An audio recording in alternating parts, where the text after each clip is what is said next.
Azerbaycan elimdir, Doğu Meclis dilimdir. Dişleri bağlayansa Füzuli beterimdir. Doğu var, kızı var, Azerbaycan'ın ağlayan kızı var, Azerbaycan'ın. Doğu var, kızı var, Azerbaycan'ın ağlayan kızı var, Azerbaycan'ın.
Yüreğlerden aldı bu toz, aleme sen saldı bu toz. Yüreğlerden aldı bu toz.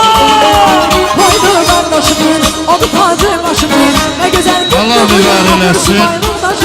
Koydu kardeşimin, adı tacı başımın. Ne güzel gündü bugün getirsin maymun taşımın. Ne güzel gündü bugün, hatırsın maymun taşımın. Eşk olsun sevimli ansambına.